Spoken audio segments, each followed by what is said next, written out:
So good morning students. Today we are going to discuss about Monostable multivibrator using 555 IC.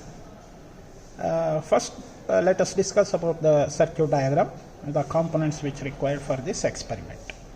See, here is a circuit diagram which I displayed here, which use only three components called RA, RB and C.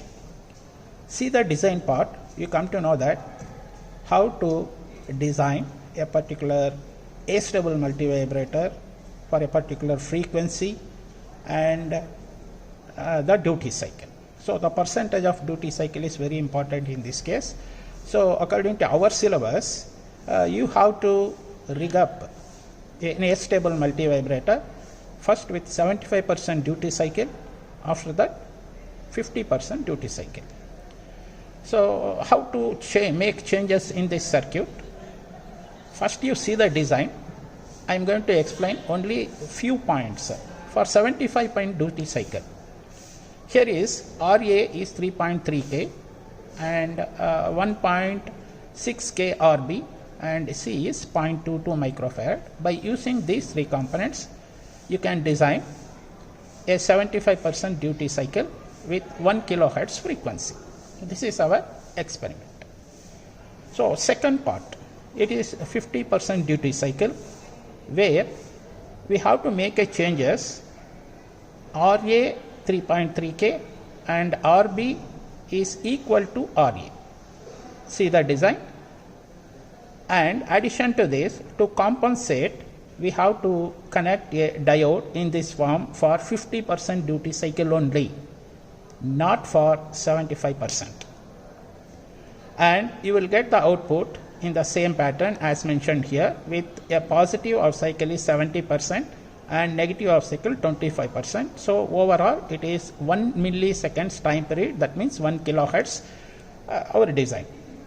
So in 50% also, here T on is 50% and T off is 50%. I think you understand what is meant by duty cycle means 75% on cycle and 25% of off cycle of the output is called as a 75% duty cycle, whereas for 50% duty cycle, on and off period are equal, that means 50%, 50%. Overall time period is 1 millisecond, that means T on is 0.5, T off is also 0.5. I think you understand this. Let us see how to rig up the circuit successfully on the breadboard. See the second part of the circuit diagram here. It is a very simple technique you have to follow. Just copy as usually in all circuits, even the complicated circuits also, you have to plan it like this only for examination point of view. Rig up these components in the same pattern. First, assume that this is a breadboard. Mount IC on the breadboard. Do not assemble the IC on the breadboard at the middle of the breadboard. So slightly in between left side and facing notch always left side. Mount the IC in this pattern. Take 4 jumpers which I explained here. Short pin number 4 and 8. Say that pin number 4 and 8 because it is 4 and 8 is shorted and connected to the VCC line. So it is extended to the VC line on the top. And pin number 1 is grounded. Take one more jumper and connect to the pin number 1.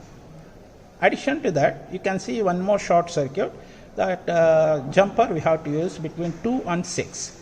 So between 2 and 6 is shorter. After this, you have to start to rig up the components. Here it is only 3 components are there, very simple. Copy as it is. See on the top between VCC and pin number 7, 3.3K. You see that this is VCC line and pin number 7 is on top of the IC. So mount 3.3K here. And second resistor, you can see that 1.6K, that is RB, between 7 and 2 or 6. So I am considering here is 2 because I can mount this 1.6K in this pattern as in the circuit diagram. You can mount this between 7 and 6 also, but which gives a better look on the breadboard if I connect between 7 and 2. And finally, between 2 and ground, a capacitor called 0.22 microfarad is connected, and switch on the power supply setting 12 volts DC. And this design is for 75% duty cycle. As I mentioned here, it is a power supply unit. Connect a positive terminal here and negative terminal ground, and output is at pin number 3. So select the first channel and connect to the pin number 3, switch on. The next moment you will get a square waveform like this. Because this charge, it is a stable multivibrator, this is a continuous waveform you will get. That means the capacitor will get charge for 75% and discharges for 25% of 75% duty cycle output. So select the second channel and connect to the point pin number 2 or near capacitor. You can observe this kind of waveforms here. I think you can clearly see this. It's a sawtooth waveform like that. Here you can also calculate for 2/3 VCC charging voltage and 1/3 VCC discharging period. All these things you have to calculate here. So there are 2 parameters you are supposed to calculate on CRO: time period as well as the duty cycle you have to calculate on the square waveform. In the second part, you have to calculate 1/3 VCC and 2/3 VCC. That means charging and discharging voltages from these sawtooth waveforms. This is the aim of your experiment. For the same circuit, a small changes you have to do for 50% duty cycle. As I explained that, a small change means here you have to replace 1.6K with 3.3K. Any doubt? You check the design part where RA equals to RB, and addition to this you have to connect a diode only for 50% duty cycle experiment. So you have to connect one more diode between 2 and 6. That means you have to replace this resistor to 3.3K. Parallel to this you have to connect a diode as shown in the circuit diagram. Now you can see the square waveform. Duty cycle is 50%. That means our design is the total time period is 1 millisecond. That means 1 kilohertz frequency. So 0.5 millivolts on period and 0.5 millivolts off period. That means 1 millisecond. Again you calculate from that the charging period. That means the charging voltage 2/3 of VCC. VCC here is 12 volts actually. So 2/3 VCC you calculate and see how this capacitor, that means the capacitor will do this kind of charging and discharging part of 2/3 VCC charging and 1/3 VCC of discharge. So these are the parameters you are supposed to calculate, and you have to find out duty cycle also. So this is a very simple method, and I will show you how to do this practically. Let us go to the work table and see how I am going to assemble these components perfectly as shown in the circuit diagram here, and it should looks alike and the breadboard also. Okay, let us come to the implementation of the experiment.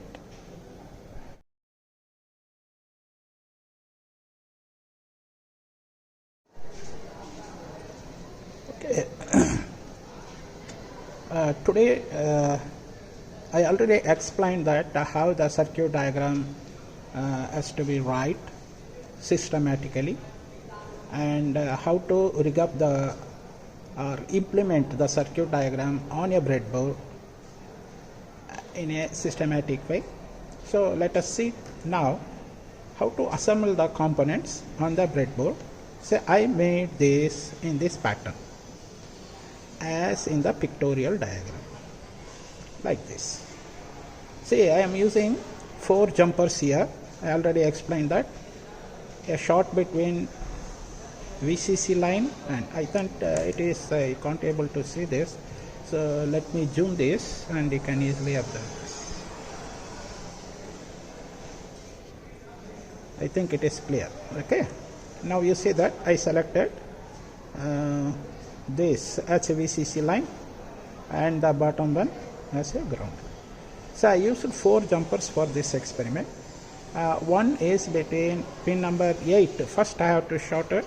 I shot already pin number 4 and 8, and 6 and 2, and from 1 to ground, and pin number 8 to VCC line. So after this I rig up 3.3 resistor and 1.6 kilo ohm resistor.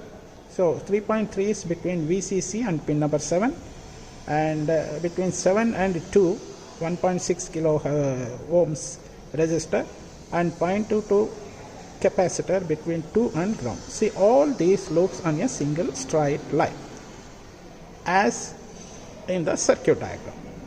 I think I need not to explain more on this one. It is simply as in the circuit diagram. We can see this. I'll unzoom this. See, all the components 1, 2 and 3, it is explained as here. Okay, so our next work is to connect a power supply at this point, VCC, and a ground connection of the power supply. So you have to set 12 volts according to our design. VCC is 12 volts, and we are going to connect a CRO point at pin number 3, as well as at pin number 2 for charging and discharging waveform. And if you assemble in this way, you will never get failed. I am assure you that you will get output at one shot.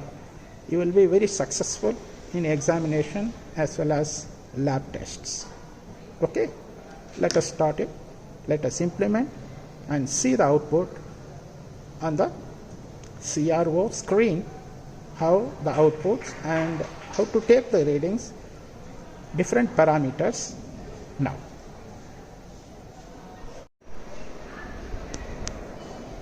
Okay, let us start this experiment, and I am going to switch on this power supply. I already set this to 12 volts, which is required for a VCC. Now I am going to connect these two wires to the VCC and ground. So the power supply is connected here. You can see that a VCC line here and a ground line here. So now I am going to switch on the CRO, and I am going to connect the first channel. Please do remember this. This is the first channel. Adjust this trace and confirm that the trace belongs to the first channel. I am going to connect this to the pin number 3, because the output at pin number 3, you can observe that 75% duty cycle contains square waveform. Okay, see, I connected to the pin number 3 and monitor the output. The moment I connect to the pin number 3, I got the output. So you can adjust the CRO for your convenient, where you want convenient to read the readings parameters.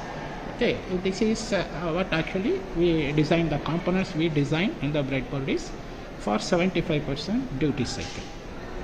So here it is. So the overall our time period, we designed the clock for 1 millisecond. Okay, see here it is 2 divisions.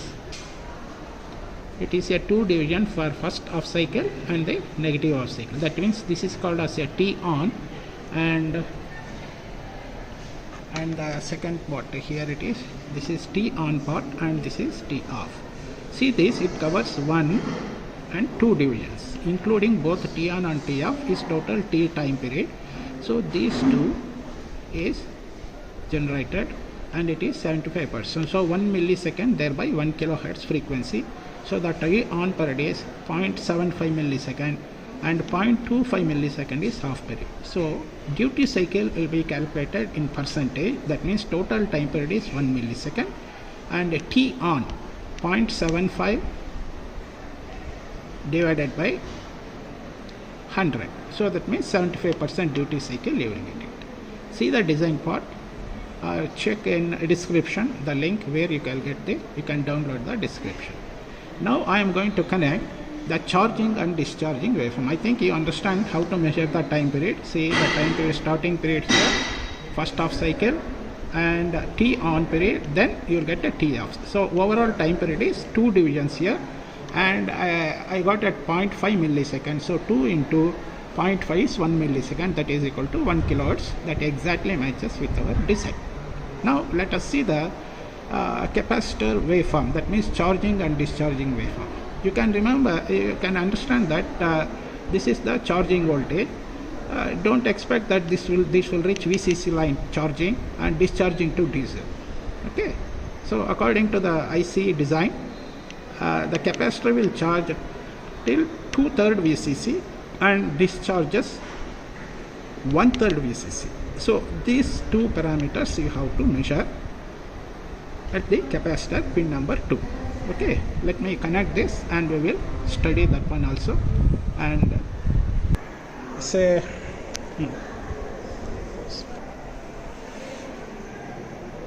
okay, now I see that resistor, I change the RB resistor, this part. Instead of 1.6K, I use 3.3K, because now we are going to do 50% duty cycle stable multivibrator. So according to circuit, we have to connect a diode parallel to this RB. So I implemented this, and the output at pin number 3, you can monitor, see that the duty cycle of 50%. T on is equals to T off. Now what is our work? Here we have to measure the time period. Because this channel belongs to the first channel, I am going to adjust this on a reference line here. See that T on is 1 division and T off is slightly more than 1 division. Okay, because of that resistor's tolerance is not there, that multiplied with 0.2. So actually we will get 1 millisecond. I think you understand this. This is 1 division, roughly another slightly more than half is slightly more than that, and it is total 2 divisions. So 2 into 0.5 millisecond, that means 1 millisecond overall we will get it, nothing but 1 millisecond time period. So F is equal to 1 over T, so 1 kilohertz frequency, it is our design. Now let us see that charging and discharging waveform. How? Again we are going to measure the charging voltage and discharging voltage as I explained in 75% duty cycle.